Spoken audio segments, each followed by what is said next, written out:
নমস্কার, চলে এসেছি পরের ভাব সম্পর্কে। তৃতীয় ভাব, যেটাকে সহজ ভাবও বলা হয়, যেটাকে বল ভাবও বলা হয়, যেটাকে ভ্রাতৃভাবও বলা হয় মানে ভাই, যেটাকে পরাক্রম ভাবও বলা হয়, বিভিন্ন নামে এটাকে জানা হয়। ঠিক আছে, ভিডিওটা কিন্তু পুরোটা দেখবেন, পুরোটা দেখলে তবেই পূর্ণ জ্ঞান অর্জন করতে পারবেন, না হলে কিন্তু অনেক কিছু মিস করে যাবেন।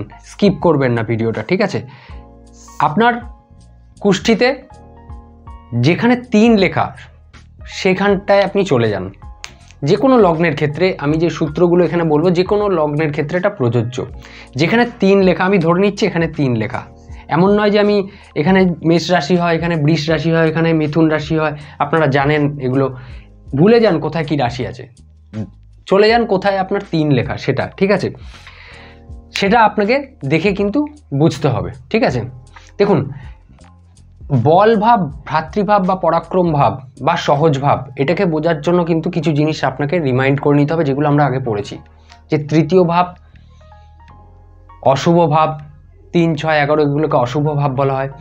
3 নম্বর ভাবে যে রাশি থাকে তার অধিপতি গ্রহ হলো সেই ঘরের ভাবেশ বা ভাবপতি, এবং 3 নম্বর ঘরের কারক গ্রহ মঙ্গল। এগুলো আপনাকে একটু মনে করে নিতে হবে। এরপরে চলে আসি সূত্রে, কি রয়েছে? অথ বিক্রম ভাবস্য ফলং বক্ষ্যামি ভো দ্বিজ। অথ বিক্রম ভাবস্য, বিক্রম মানে পরাক্রম, মানে 3 নম্বর ভাবের কথা বলেছে, পরাক্রম ভাব। বিক্রম ভাবস্য ফলং বক্ষ্যামি ভো দ্বিজ। এখন ভগবান পরাশর মুনি তার শিষ্য মৈত্রেয়কে বলছে, এখন আমি বিক্রম ভাব সম্পর্কে বলবো, হে ব্রাহ্মণ শোনো। সহজে সৌম্য যুগ দৃষ্টে ভ্রাতৃমান বিক্রমী নরহ। সহজে মানে সহজ ভাবে, 3 নম্বর ভাবকে সহজ ভাবও বলা হয়। সহজে সৌম্য মানে শুভ, যুগ মানে যুক্ত, দৃষ্টে মানে শুভ গ্রহ যদি যুক্ত থাকে মানে বসে থাকে বা দৃষ্টি দিয়ে থাকে 3 নম্বর ভাবে, তাহলে কি বলছে? ভ্রাতৃমান বিক্রমী নরহ, মানে সেই জাতক বা জাতিকা ভাই বন্ধু যুক্ত হয়। এবং কি বলেছে? বিক্রমী নর, সেই ভাই, ছোট বোন এগুলো দেখা হয় তো, বন্ধু এগুলো 3 নম্বর ঘর থেকে দেখা হয়। তাহলে সে তো ভাই বোন যুক্ত হবে, তাই নয় শুধু তার ভাই পরাক্রম, তার মধ্যে পরাক্রম থাকবে, বিক্রম থাকবে। এরপরে কি বলেছে? স ভৌম ভাতৃভাবেশ ভ্রাতৃভাবং প্রপশ্যতি। প্রপশ্যতি মানে দেখা, দৃষ্টি। স ভৌম ভ্রাতৃভাবেশ মানে ভৌমের সাথে, ভৌম মানে এখানে কাকে বলা হয়েছে? মঙ্গলকে। আমরা জানি ভৌম দোষ বলা হয়, মানে মাঙ্গলিক দোষ বা মঙ্গল দোষ। স ভৌম ভ্রাতৃভাবেশ, মঙ্গলের সাথে ভাতৃভাবপতি ভ্রাতৃভাবং প্রপশ্যতি, ভ্রাতৃভাবে যদি থাকে বা দৃষ্টি দেয় ভ্রাতৃভাবে। এখন মঙ্গলের কথাই কেন বলা হলো? আমরা জানি 3 নম্বর ঘরের যে কারক গ্রহ, 3 নম্বর ঘরের কারক গ্রহ কি জানি আমরা? মঙ্গল। মঙ্গল হলো 3 নম্বর ঘরের কারক গ্রহ। এখন 3 নম্বর ঘরের কারক গ্রহ বা যে কোনো ঘরের যখন কারক গ্রহ বা এবং সেই ঘরের অধিপতি, এরা দুজন যদি একসাথে বসে থাকে, যুতি করে বা সেই ঘরে দৃষ্টি দেয়, সেটাকে শুভ মানা হয়। কারক এবং সেই ঘরের অধিপতি যদি একসাথে যুতি করে, সেটাকে শুভ মানা হয়। ঠিক আছে, তার জন্য 3 নম্বর ঘরের কারক যেহেতু মঙ্গল, তাই মঙ্গলের সাথে যদি থাকে সভৌম ভ্রাতৃভাবেশ, ভ্রাতৃভাবের অধিপতি ভ্রাতৃভাবাং প্রপশ্যতি, বা ভ্রাতৃভাবে যদি বসে থাকে মঙ্গল এবং সেই রাশির অধিপতি গ্রহ, বা মঙ্গল এবং সেই রাশির অধিপতি গ্রহ যদি অন্য কোনো জায়গায় বসে ভ্রাতৃভাবে দুজনের দৃষ্টি দেয়, মঙ্গল এবং ভ্রাতৃভাবের অধিপতি দুজনেই ভ্রাতৃভাবে দৃষ্টি দিচ্ছে, সেক্ষেত্রেও কিন্তু সেটা ভালো যোগ মানা হবে। কিন্তু যোগটা অবশ্যই যেন 6, 8, 12-তে না হয়, কেন্দ্র ত্রিকোণে হতে হবে, বা 2, 11-তে হলেও ভালো, 6, 8, 12-তে যেন সেই যোগটা না হয়। ঠিক আছে, কি বলেছে? ভ্রাতৃক্ষেত্রৌ গত বাপি ভ্রাতৃ সৌখ্যং বিনির্দিশেত। ভ্রাতৃক্ষেত্রৌ গত বাপি, যদি ভ্রাতৃক্ষেত্রে যায়, ভ্রাতৃ সৌখ্যং বিনির্দিশেত, তাহলে ভাই বন্ধু সুখ সে প্রাপ্ত হবে। তার ভাই বন্ধু সম্পর্কে যদি কোনো প্রশ্ন আসে, ভাই সম্পর্কে, ভাই বোন সম্পর্কে যদি কোনো প্রশ্ন আসে, তাহলে কি হবে? কি বলা যায়?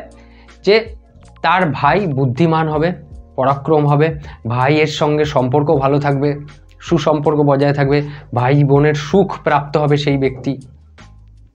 এটা আপনি বুঝে নিতে পারেন। তাহলে যদি মঙ্গলের সাথে থাকে বা মঙ্গলের সাথে থেকে ভাতৃভাবে দৃষ্টি দেয়, তাহলে সেটাকে খুব ভালো যোগ মানা হচ্ছে। এখন ধরুন মঙ্গল এখানে রয়েছে, 3 নম্বর ঘর, এখানে মঙ্গল রয়েছে এবং এই ঘরের যে অধিপতি, আপনার 3 নম্বর ঘরের অধিপতি রাশি, আমি গোল চিহ্ন করে দিলাম, সে এখানে রয়েছে। তাহলে কি হলো জিনিসটা, এরা দুজন যুতি করলো কোথায়, 3 নম্বরে, কারক এবং ভাবপতি। অথবা যদি এখানে না বসে থাকে, মঙ্গল এখানে বসে থাকে এবং আপনার রাশির অধিপতি গ্রহ এখানে বসে থেকে 3 নম্বর ঘরে দৃষ্টি দিচ্ছে দুজনেই, সেটাই বলেছে সভৌম ভ্রাতৃভাবেশ ভ্রাতৃভাবং প্রপশ্যতি। যদি দৃষ্টি দেয় বা যুতি করে তাহলে আপনি ভাই বন্ধুর সুখ প্রাপ্ত হবেন, তাদের সঙ্গে সম্পর্ক ভালো থাকবে, ভাই বোনের সুখ আপনার জীবনে আসবে।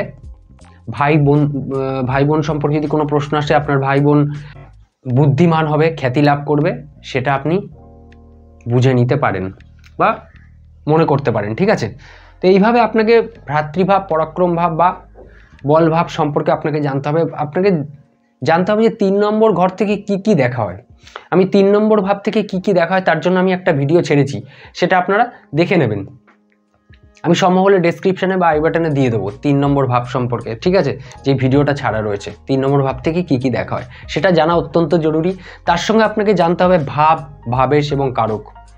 এই জিনিসটা আমি বারবার প্রত্যেকটা ভাব সম্পর্কে যখন বলছি আমি কিন্তু বলছি, ভাব সম্পর্কে জানুন, ভাব কিভাবে পীড়িত হয়, ভাব কিভাবে বলবান হয়, ভাবেশ কিভাবে পীড়িত হয়, ভাবেশ কিভাবে বলবান হয়, কারক কিভাবে পীড়িত হয়, কারক কিভাবে বলবান হয়। এই যে ভিডিওগুলো আমি ছেড়েছি এগুলো জানা কিন্তু অত্যন্ত জরুরি। অবশ্যই সেই ভিডিওগুলো দেখবেন, তাহলে আপনার এটা বুঝতে কিন্তু খুব সুবিধা হবে। এটা আমি প্রত্যেকবার বলছি এবং এবারও আমি কিন্তু বলছি, খুব ইম্পর্টেন্ট ওই ভিডিওটা।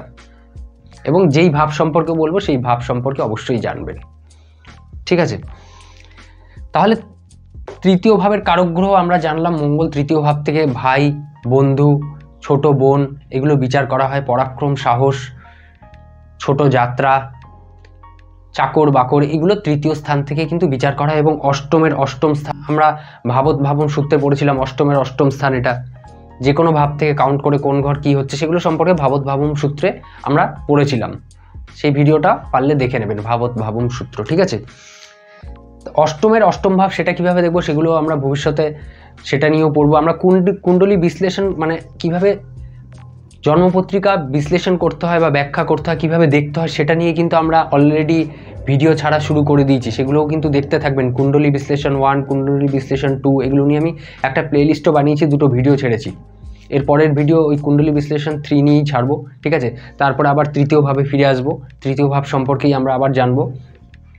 তো ওই ভিডিওগুলো দেখবেন এবং প্যারালালি এই ভিডিওগুলোও কিন্তু দেখতে থাকবেন। জ্যোতিষ শিক্ষার যে পার্টগুলো এগুলোও দেখতে থাকবেন, তাহলে আপনি কিন্তু ভালো জ্ঞান লাভ করতে পারবেন, মিস করবেন না। ঠিক আছে, এখন 3য় ভাব সম্পর্কে যদি কোনো প্রশ্ন আসে তাহলে আপনাকে দেখতে হবে 3য় ভাবে কোনো শুভ গ্রহ আছে কিনা, অশুভ গ্রহ বসে আছে কিনা বা শুভ গ্রহ বসে রয়েছে কিনা, 3য় ভাব বলবান কিনা, মজবুত কিনা, 3য় ভাবের অধিপতি বলবান বা মজবুত কিনা, 3য় ভাবের কারক গ্রহ বলবান বা মজবুত কিনা। যদি সব মজবুত থাকে তাহলে 3য় ভাব সম্পর্কিত ফলাফল অতি উত্তম। যদি 3য় ভাবে কোনো অশুভ গ্রহ বসে থাকে, 3য় ভাবের অধিপতি অশুভ প্রভাবে থাকে, অশুভ গ্রহের সাথে বসে থাকে বা 6, 8, 12তে চলে যায়, 3য় ভাবের কারক গ্রহ যদি এরকম অশুভ অবস্থায় থাকে তাহলে 3য় ভাব সম্পর্কিত ফল নিম্ন হবে সেটা বলা যায়। ঠিক আছে, তো 3য় ভাব সম্পর্কে আপনারা কিছুটা জানলেন, এরপরে আবার আমরা 3য় ভাব সম্পর্কে জানবো। তার আগে আমরা কুণ্ডলী বিশ্লেষণ নিয়ে আরেকটা ভিডিও ছেড়ে নেবো। ঠিক আছে, তো দেখতে থাকুন ভিডিও। চ্যানেল যদি সাবস্ক্রাইব এখনও না করে থাকেন চ্যানেল সাবস্ক্রাইব করুন এবং ভিডিও ভালো লাগলে অবশ্যই লাইক করবেন। চ্যানেল সাবস্ক্রাইব করে কিন্তু নোটিফিকেশানে যে অল অপশানটা আছে সেটা দাবাতে ভুলবেন না। সেটা দাবালে আমি যখনই ভিডিও আপলোড করব আপনি পেয়ে যাবেন, মিস করবেন না। ঠিক আছে, দেখা হবে পরের ভিডিওতে। ভালো থাকুন, সুস্থ থাকুন, নমস্কার।